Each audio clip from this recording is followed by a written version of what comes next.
Governance involves political and institutional processes, as well as outcomes necessary to achieve developmental goals in any society through the best use of available resources. In the light of this, the federal government, after a thorough examination of the economics of the subsidizing petroleum motor spirit, PMS, for domestic consumption, concluded that it was unrealistic to continue with the burden of subsidizing petrol to the tune of trillions of naira every year.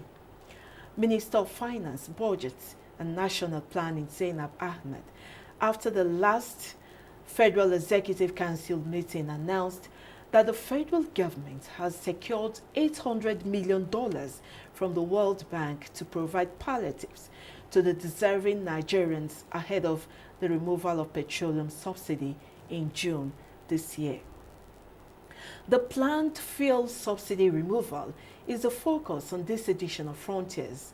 I am Obiageli Ugoke, and our guest is an economist, Dr. Obinaya Orapa.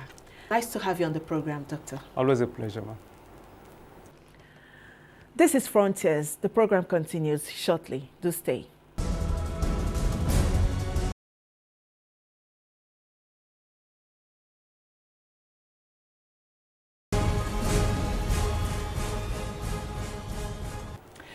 Once more, you're welcome to Frontiers, Dr. Orapa. My pleasure. Now, what does subsidy removal entail? Subsidy, maybe we should start from the definition of subsidy. Okay, go ahead. Subsidy, if I want to bring it to the layman's level, Understanding. is akin to you want to buy a bag of rice at 50,000 naira, Okay. and then the government says, okay, we would want rice to be more affordable to the average person on the streets. So we'll sell rice to you at 40,000. What it means is that the government is subsidizing that bag of rice with 10,000 naira. So take it to the level of fuel subsidy.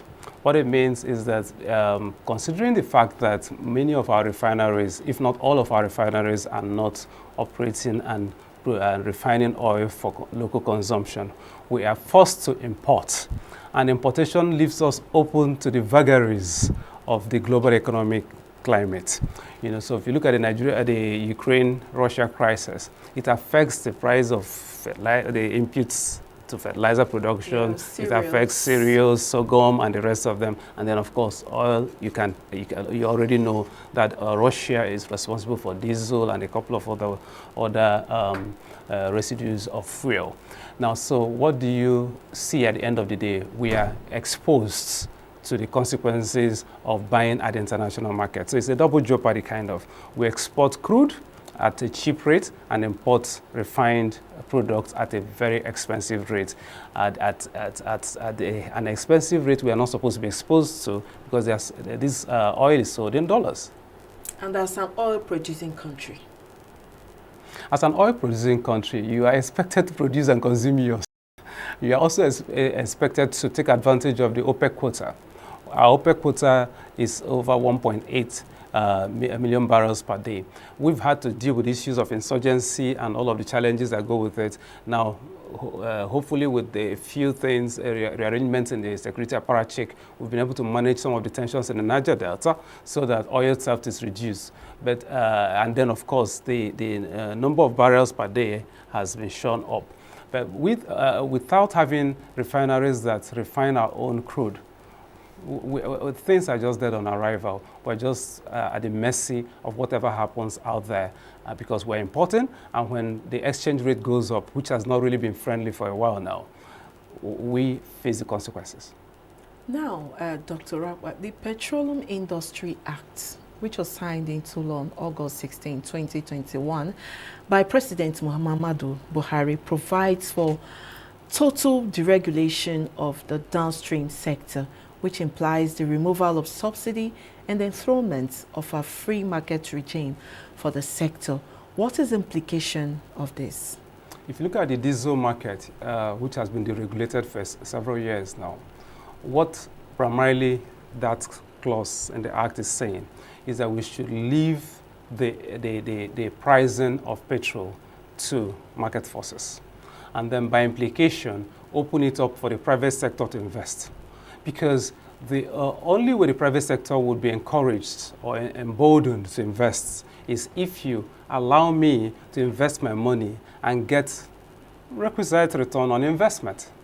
Now, to the extent that you keep subsidizing fuel, you're not making it a competitive market out there, because I'm not sure what you're going to do next. You're probably going to make a pronouncement. And then the issue of subsidy is important for us to drop it here. It's also political. I understand it for what it is. Yeah, we understand the economics of it. We understand that it's simply not economically advisable to be subsidizing something we don't have control over, especially because we've not sorted issues of our refineries.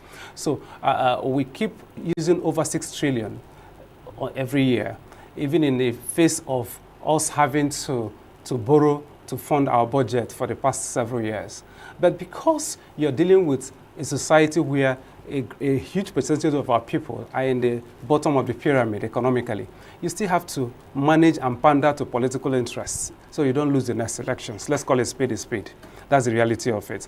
But the reality of it is that, hey, we're not doing so well with it, and we just have to one day take the bullet on this matter and deal with it frontally. Okay, let's look at the impact on the economy.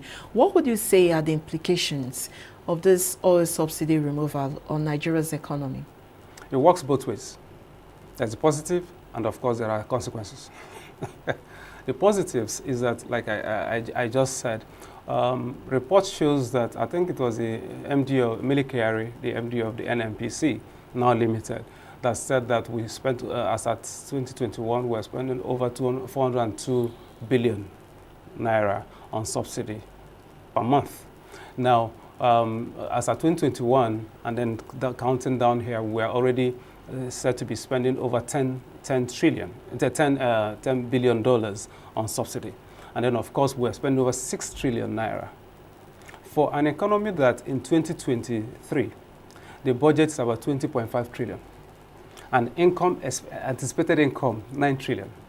And then we're supposed to borrow about 12 trillion now to fund the budget. If you removed 6 trillion, if you stopped 6 trillion from going off the hands of the government, you'll be saving 6 trillion. Now, if you did that, then you reduce the volume of borrowing. Now, it's something we need to deal with. Time was when Nigeria was the one giving, not borrowing. So it's also an image issue. For me, it's an image crisis as a citizen of the Federal Republic of Nigeria, to know as a student of history, as a son of a historian, that time was when we were paying salaries for teachers in some other countries. And this history is there, it's valid, it's not fairy tale. And then we're at a situation where we're having to borrow to fund our budget. For me, it's an aberration that should be stopped as early as possible. And then knowing that we are in a country that has 704 local government areas, in a country that has an agency called SMEDEN, that has a document called the One Local Government, One Product Initiative. An agency I know is responsible for entrepreneurship and all of those things we need to do to grow our people mentally and physically, that we can just have a handshake with, to dust that document, to check the yam, beans, plantain, Irish potatoes, and the rest of them, to understand that as long as the land is there, the water is there, if we deal with security, which is one of the key three cardinal points of the present government, if we deal with security, deal with corruption, and then work on our economy, we will not need to borrow. And then all of these issues, and then we will get our refineries up and running.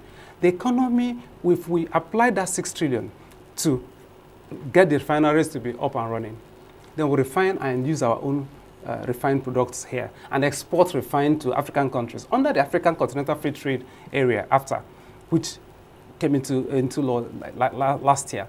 It's expected that Nigeria should take advantage of the huge population that is in Africa, over a billion. And then you're talking about 54 African countries, including Nigeria. How are we going to take advantage of that market if we don't put a few structures on ground? So if you had 6 trillion, and you are able to, if you give let's say the over $800 billion that's going to be borrowed for palliatives, if you give $1 million to each local government area, that's $774 billion and $74 million. Okay, now If every local government area had that, then they can put it in education, in infrastructure, and then the people can get the benefits of the subsidy removal. So maybe when we get to that stage, we'll discuss it. What is the best way to actually deal with this issue of subsidy removal? Is it something that needs to be done? I believe it's something that should be done. That discussion has been long overdue. I think it was MQ Abiola that said, if you spend 20 years learning how to be mad, how many years will you use to practice it? We've been discussing subsidy removal for donkey governments. Past governments have not dealt with this issue. There have been protests over it, probably because of the way it has been communicated to the people. Yeah, I teach communication, and one of the things that I usually would teach people is that until the person you're communicating with has understood, you have not communicated. So is there a place for National Orientation Agency? Is there a place for a multi-sectoral, multi-MDA engagement where National Orientation Agency works with SMEDAN to tell the people that, yes, if we put it in agriculture, fertilizer and all of that, Ministry of Agriculture and so on and so on, we'll give you input to grow your farm, and then we'll deal with access to market, then work with Central Bank of Nigeria and all of the intervention funds. It's okay. NISA Microfinance Bank, give to this number of people. And then humanitarian service. Rather than giving 20,000 naira to 10 million Nigerians, is it possible that those people be trained? And then they are trained on entrepreneurship and how to apply those resources so that they can even form cooperatives and then begin to grow the micro, small, and medium enterprise sector in any economy. That's why you have the Asian tigers, grow those economies. All right, Dr. Rabwa, bringing it down now to lives of the people, what would be the triple effect of this decision on the standard of living of the average Nigerian? That's why I began to talk about the positive and the consequences. The positive part is that the government will be saving money. The initial shocks that we should expect as a people, initial shocks, and it may not take more than 3 to 5, 6 months, is that the people would, because we're in an economy where once anything affects, if oil sneezes, the rest of the country catches cold. You're going to have the transportation sector affected. Prices of commodities in the market will be affected. Again, Definitely. It's a function of 3 things I always say whenever I have this engagement with you and a few other people. You need to do stakeholders mapping. Who are the stakeholders in Project Nigeria? You, myself, the media, the people, in the elites, the people at the people on the streets. Do they understand what it means to remove the first subsidy? Do they understand the benefits of it? We need to do that enlightenment and sensitization. Then the next one is stakeholders engagement. How do we engage them? Is it town hall meetings, village heads, town, and all of those people? If we can do it for politics, we should also do it for something as sensitive as this. Then the next one is stakeholders management. How do we manage all of the stakeholders so that nobody is using fake news to confuse the place, and then somebody goes on the streets and start burning tires? So that if our people understand that, okay, let's suffer for 6 months. Because what I see happening is that we're paying subsidies and we're not even sure how much we are consuming. And then our borders are porous. So there's smuggling of refined crude, which has been imported with Nigeria's money, hard-earned money, foreign reserves depleted, and then it's growing across the border, and we are not able to deal with it because our borders are porous. And then when you finish dealing with that, you not deal with subsidy that there is speculation that there is corruption involved. We are not even sure how many people are getting it. So it's neither here nor there. So let's deal with it, that the positive side is save money, which can be invested in other sectors of the economy, and then you also have to deal with the consequences on the people, because the average person maybe earns money per day, and when you increase transport, increase the price of gari, and Ofegusi, you're looking for trouble, they're going to go up in arms. But if you manage it, and they say the hunger that has hope does not kill, they may actually be patient with you, but you must be willing to do exactly what you have said. Let the transportation reduce over time. If possible, is it possible can even give the money to transport companies? If you look at the Shopee, about 2012, 2013, after that riot, and the protest 2012 thereabout, the government set up Shopee, Subsidy Reinvestment Empowerment Program. All right, Dr. Rabwa, we'll continue with that. Let's just pause for a while. I'll get back to you. The program is Frontiers, and we are taking a look at the merits and demerits of the planned fuel subsidy removal in June. The conversation continues shortly. Do stay with us.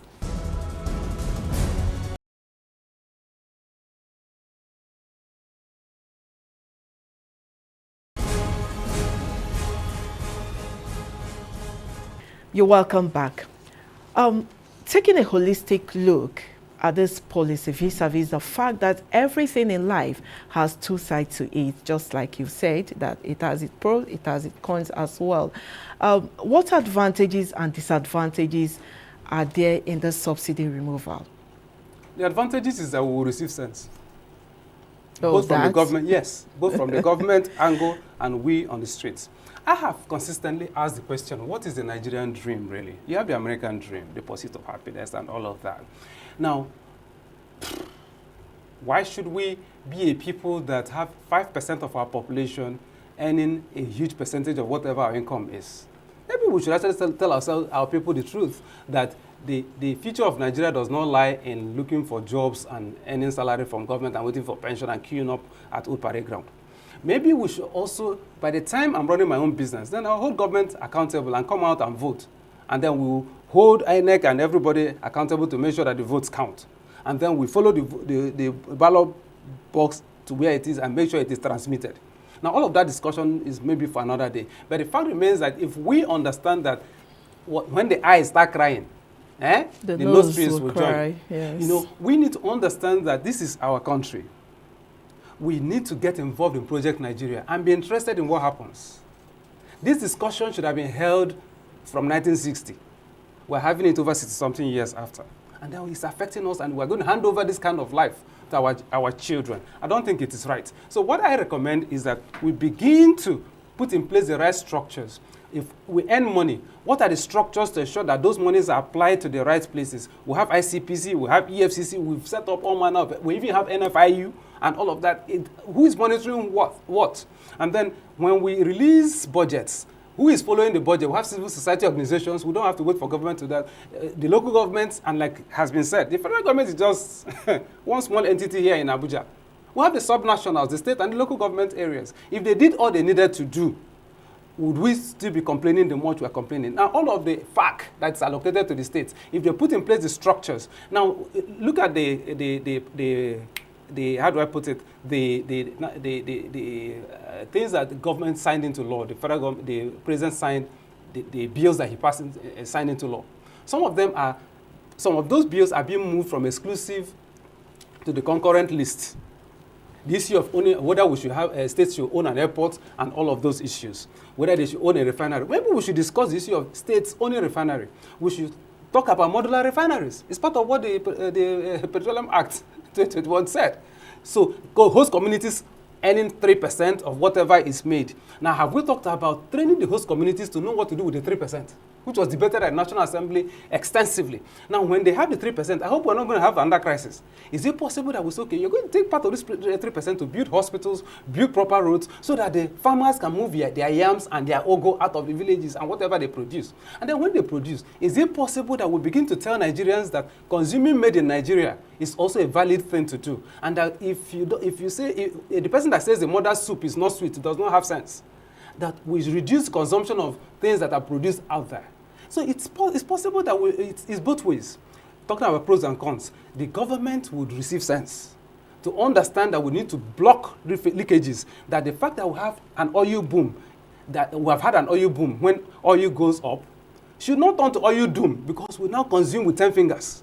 Then the individuals in the country also need to understand that the earlier we begin to set up our small businesses and begin to hold government accountable to ensure that there's energy to power our different industries. And then when industries begin to close down, we should speak up. We should speak up to say Manufacturers Association of Nigeria, NASME, NASI, and all of those agencies should go and have a stakeholders meeting with the government, the Ministry of Trade and Investment, and begin to ask them, what are you doing to ensure that these industries don't close down? Because when they close down, unemployment is rife. Where is UNTL? What happened to all the cotton in the north? What happened to the textile factories? What happened to the gineries? Why is NNPC not supplying all of the gas that the gineries need? And who is asking these questions? The person where they ask questions, not the missing way. Let's call a spade a spade. Our people are not fully involved. Maybe there's some level of apathy because a few things have happened. But we need to also understand that Project Nigeria is our responsibility and we can't leave it to slide. All right, Prof, if I allow you, we're not going to leave the studio today. Our neighbor Ghana recently announced the removal of fuel subsidy as part of the country's regulatory measures to ensure stability across its downstream sector. As an economist, what is the Ghanaian experience like, and what is ours, or is ours going to be any different? Why should it be different? The Yorubas say that when two siblings walk into a room and come out smiling, they have lied to each other. The same Yorubas will tell you that 20 children born the same year can never play together for 20 years.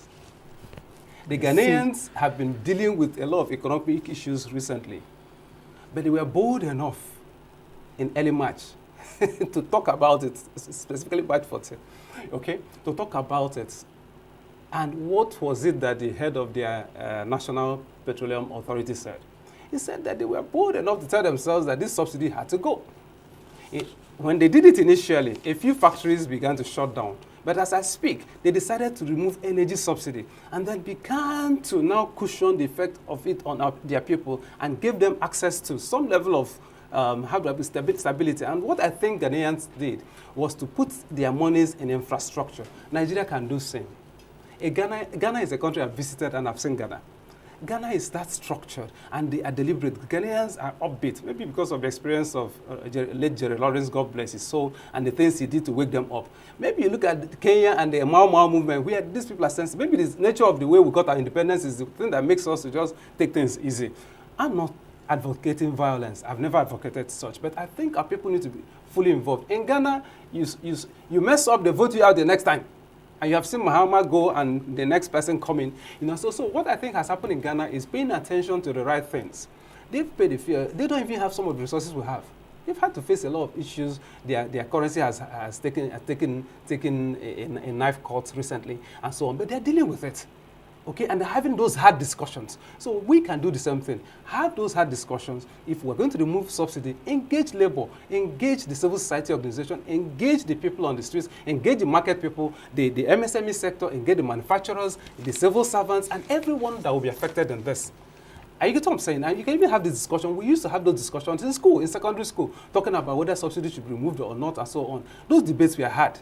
So let's have that discussion and agree on a pathway to follow. And once we agree on it, let us, like they say, tie our wrapper and tie our tummy. As we are tying our wrapper, Doctor, let's look at some of the measures that the government has put in place to ensure this works out. Now, the federal government has secured $800 million from the World Bank to provide palliatives to deserving Nigerians ahead of the removal of this petroleum subsidy in June this year. What's the imports of the going by the country's debt profile?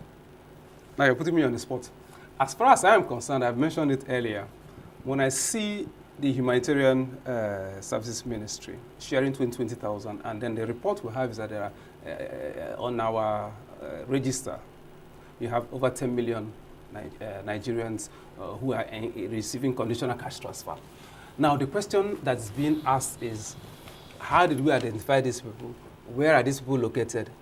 Not aspersions cast, which is the issue of communication. I've seen them collect money on TV. But I've also asked the question, as a training consultant, as a business development service provider, is there no better way? I'll give you an example of one of my teammates in the office. The father retired from Jos and left for Benue. You know what the man did? He bought goats in June last year. He invested in goats, and I think 10,000, and sold them at 30,000. And now gathered about 5 women and started giving them 20,000 to go into the bushes every market, the last 4 days, they will go and buy. So every market day, they will give him 4,000. This man was turning his money around. You see what 20,000 can do? That's why I say entrepreneurship is at the heart of the Nigerian dream. If Nigerians can understand that sand-soiled hands beget oily lips, as in the case of the hard-working farmer, yes, then we will understand that $800 billion is a lot of money. But rather than sharing it again like we've been sharing, and then we are complaining, and people who don't understand are saying, is this very transparent? Is there no better way? I sincerely don't think people should have money shared to them. I'd rather you go to a community, set up a cooperative in the community, sink a borehole, or do, what's this thing, irrigation there, and then let the women gather their potato. Let the rest of us in the town, you, myself, send us the potato, let us buy. That's what they call French fries. Let us use it for fry the potato, Go to Sabongidora, get plantain, fry the It's really plantain. French fries. Yes, now. And then give it to our children. There are over 2 million private schools. The Unity schools are over 100 and something. Why don't we gather this? Michael Okpara did it. So it's not like we're inventing the wheel.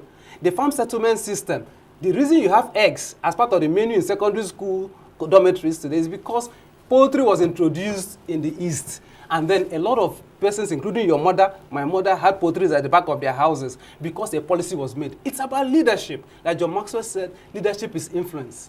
We need to understand that this thing is not rocket science. And let me be bold enough to say it. I do not think we should share that money. If we have borrowed it, if we shouldn't share, rather we invest. If we have borrowed it, let us call a meeting and agree on how every local government area, there are only 724, give each of them one. The balance should be used for logistics and for training. All right, thank you very much, Dr. Orapa. We really appreciate your thoughts on the program. Thank you, my pleasure.